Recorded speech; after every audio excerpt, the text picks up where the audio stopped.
quero apresentar a trajetória do café até o Brasil, né? O café, a fruta, tal como a conhecemos, né, aquela frutinha vermelha, ele foi descoberta nessa região aqui no nordeste da África. A Abissínia, então, vamos dizer, o local de origem onde o café foi descoberto por tribos nômades, né, que tem aquela célebre história de que tribos nômades observavam cabras que comiam aquela semente, aquela fruta e ficavam é, com energia suficiente, né?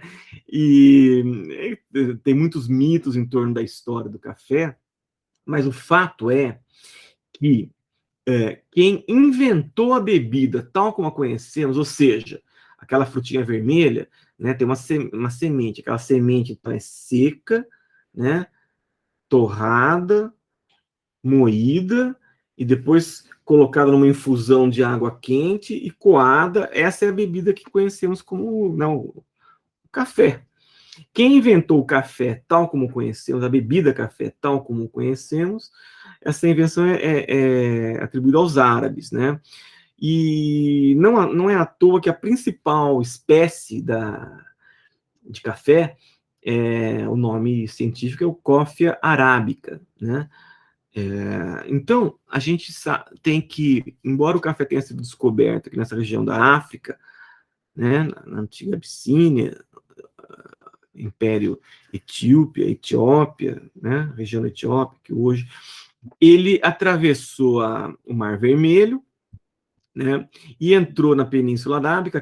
Aqui por sinal, tá vendo esse ponto aqui, ó, que é bem estreito? Aqui é a região de uma cidade árabe, hoje acho que é o estado de Omã, salvo engano, na Península Árabe, que é conhecida também, um nome conhecido na cultura do café, é a cidade de Moca. Talvez um dos primeiros, vamos dizer, cenários de consumo do café. E mais aqui para cima, um pouquinho, a região de Meca, até hoje um centro importante, um centro cultural e religioso importante da cultura árabe e muçulmana, né? Então, na Península Arábica, o café encontrou, vamos dizer assim, o seu primeiro cenário como produto de consumo ainda regional, né? Mas um primeiro cenário importante, assim, como para a sua difusão. O café, então, foi caindo no gosto das pessoas né, que viviam ou transitavam por essa região. Essa é uma região onde havia um trânsito de comércio importante, inclusive com a Europa, né, e ele acaba ganhando outros territórios, chega a Damasco, aqui na região da Síria, chega no Egito, e chega na Turquia, que também Constantinopla era uma capital já importante, hoje Istambul, né? Mas Constantinopla também foi uma região onde o café foi muito apreciado, já nos primeiros cafés, no sentido já não da bebida café, mas do local onde se aprecia a bebida café. Então, os primeiros cafés, né, turcos, né, na região de Constantinopla, onde as pessoas se reuniam para apreciar a bebida e também o fumo,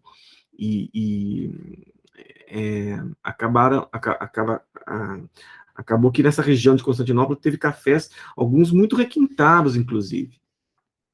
E o café, passando por essa região, passando inclusive pela Turquia, e aqui também tinha caravanas, né, de mercadores europeus que também tomaram contato com o produto. O fato é que o café acaba chegando ao continente europeu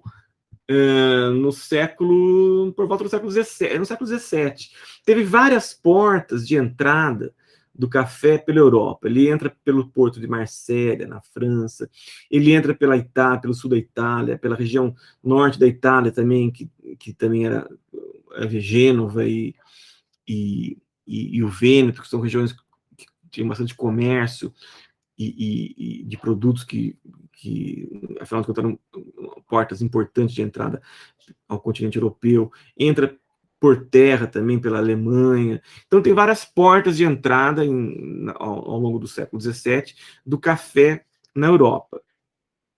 O fato é que o café acaba caindo no gosto europeu.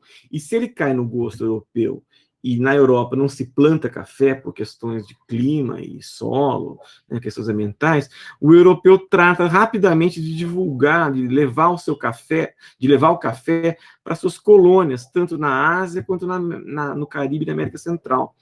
Então, aqui é uma região cafeeira, no sudeste da Ásia, e aqui, principalmente aqui, que nos interessa muito, aqui o Caribe, a América Central, também foi uma região onde se difundiu o café. O café tem, inclusive, essa travessia das primeiras mudas de café pelo Atlântico, é uma verdadeira epopeia, né? Deve-se a um capitão francês, né? Da esquadra francesa, Gabriel Clier. Esse personagem, inclusive, é cultuado até hoje. Tem uma associação na França que trabalha a história desse personagem.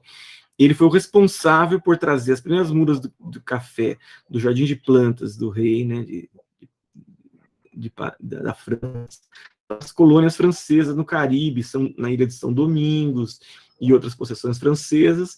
Dali para Caiena, capital da Guiana Francesa, e de Caiena o café entra no Brasil por contrabando, em 1727, pelas mãos de Francisco Melo Palheta. O café entra no Brasil, então, já estamos no século XVIII, né, início do século XVIII, e leva quase que o século XVIII inteiro para encontrar o seu primeiro cenário, onde realmente vicejou e cresceu como cultura agrícola, né, que foi o Rio de Janeiro.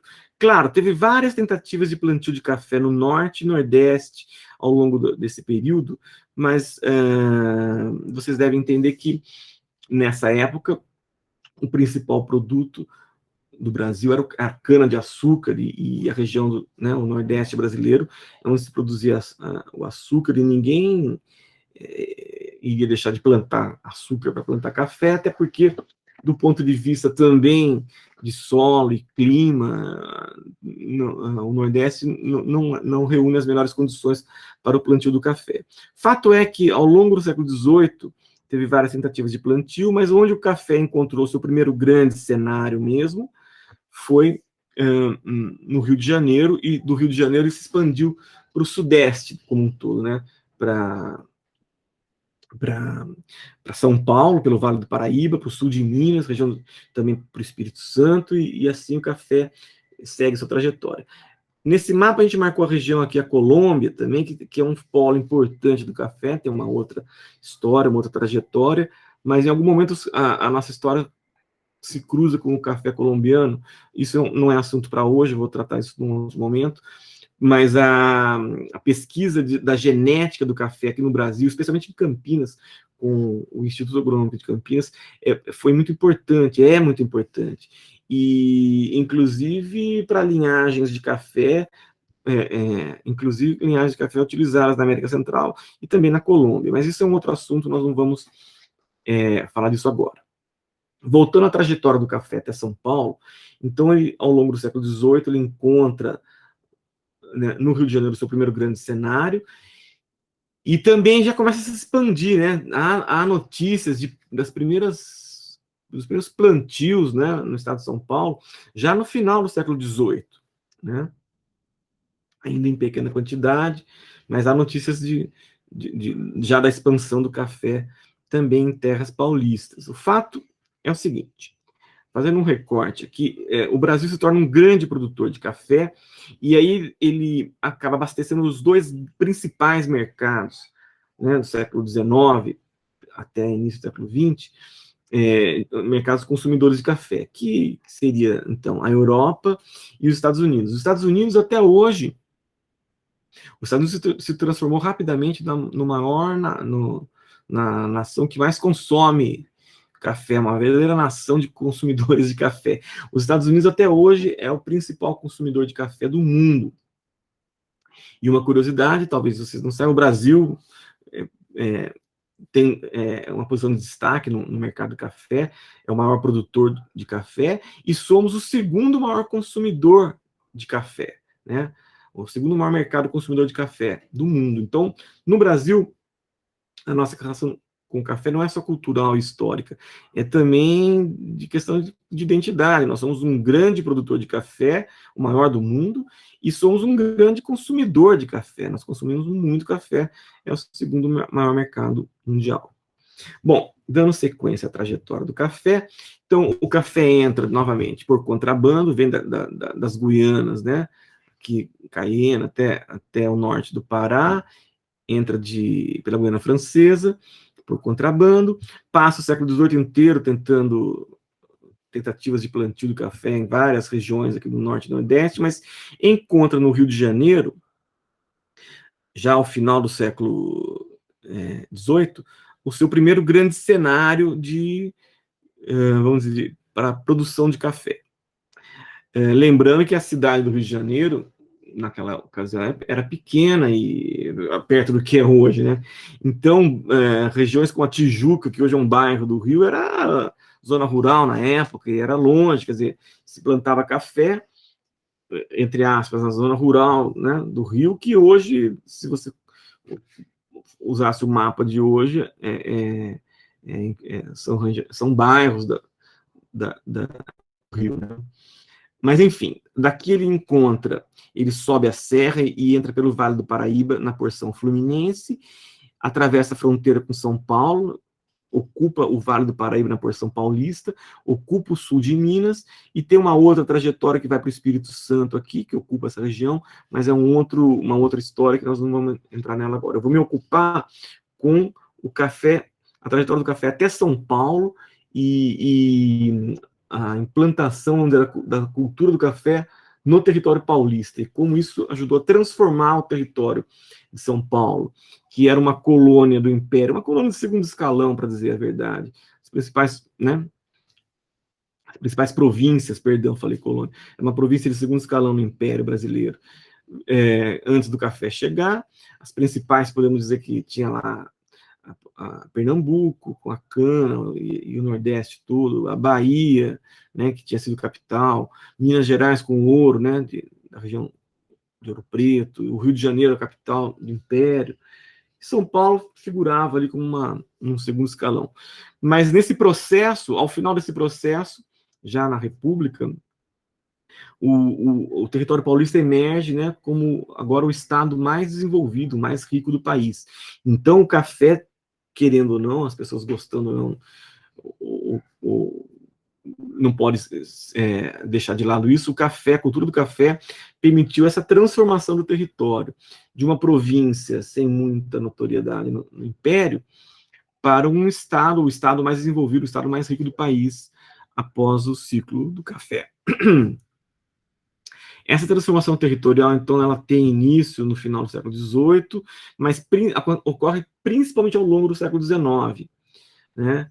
Como eu falei, o café do Rio de Janeiro chega a São Paulo, e de São Paulo ele ocupa as diversas regiões do estado, né? Ele já entra no final do século XVIII, mas ele assume uma importância já, né, a ponto de desbancar o açúcar no Vale do Paraíba por volta da década de 30, 40, né, no século XIX.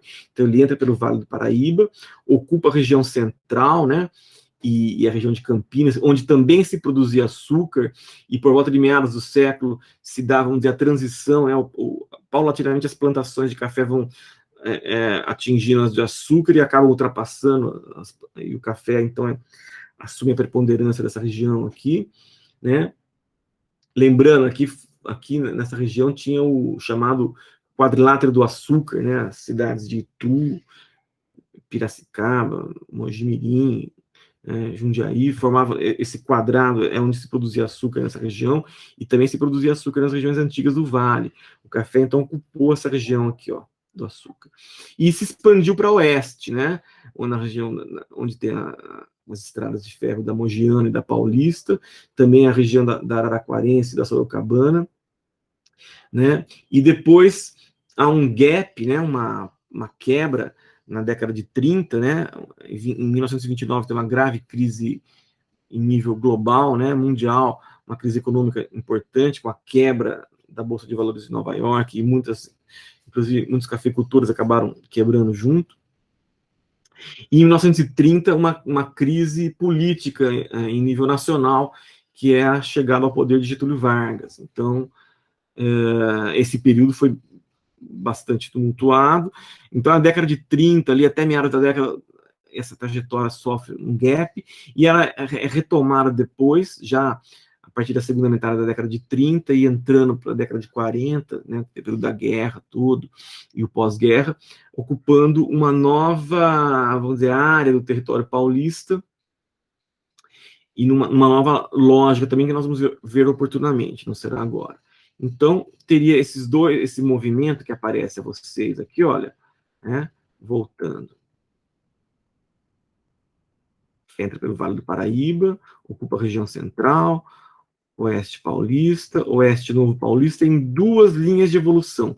Uma, que é das grandes fazendas, que vem do Vale do Paraíba até a região do Oeste Paulista, Ribeirão Preto, e a segunda, já em meados do século XX, por assim dizer, que é a segunda linha de evolução arquitetônica, que seria a dos sítios de café, na região do Oeste Novo Paulista. Nós vamos ver essas duas linhas de evolução oportunamente. Observe uma coisa, que aqui, ó, no sul do estado, região de Cananéia, Registro, né, Ribeira do Iguape, região aqui do sul do estado, o café acabou não ocupando essa área. E uma coincidência interessante, o café não ocupou, mas o chá ocupou. E isso ocorre em outras partes do mundo, é uma coincidência, depois, ou não, vamos ver isso num momento também à frente. Em nível global, onde entrava o café, não entrava o chá, e vice-versa, onde entrava o chá, o café era deslocado. Então, há uma também espécie de competição por territórios das colônias, né, das Companhias das Índias Orientais e a Companhia das Índias Ocidentais, nessa relação chá e café. E a terceira bebida que, vamos dizer, no século XVIII, já XVII, depois XVIII mais ainda, e XIX com bastante ênfase, vamos dizer que corre por trás, ocupando os locais onde entra o café e também entra o chá, podemos dizer que a terceira seria o chocolate, né, que é um produto do cacau, que também é um produto americano, que vai ser descoberto lá na região do México, ali, América Central, e ganha o mundo também por força dessas disputas coloniais e do período, né, das navegações aí, certo? Aqui, então, tem um mapa de começo do século XX, né, 1908. Se esse mapa foi produzido, né, publicado em 1908, para ele ser, os dados serem consolidados e ser construídos, nós podemos dizer que são dados da virada do século, do final do XIX e início do século XX.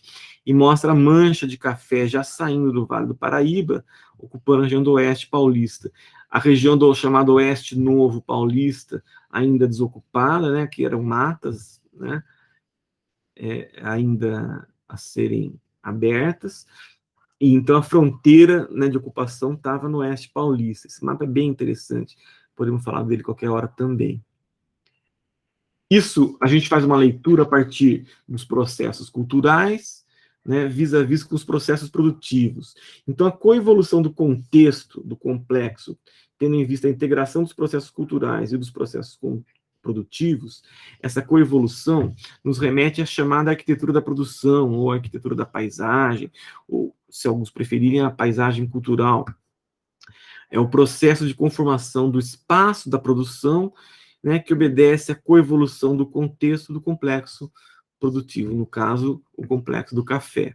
Isso a gente vai trabalhar, a gente tem trabalhado em 4 escalas, né? Tem um nível aqui que seria a escala regional, tem a escala da fazenda ou da unidade produtiva, tem um terceiro ainda, que é o nível do edifício e do maquinário, e um quarto nível, que eu chamo de agro e ecológico, né? O agroecológico, mas não agroecológico no sentido da agroecologia, e por isso eu estou agora evitando esse termo, pode confundir, seria o nível da paisagem. É o seguinte, é quando você retira todas as construções, né, as máquinas, e deixa somente o campo, né, o cafezal, os cafeeiros, os campos de pastagem, as matas nativas, matas remanescentes, matas reflorestadas,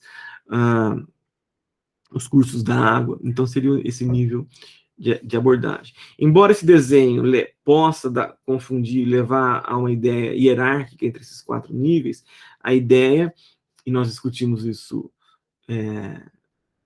em aula, né, se encaixa muito mais a ideia de uma rede, né, para enxergar como essas escalas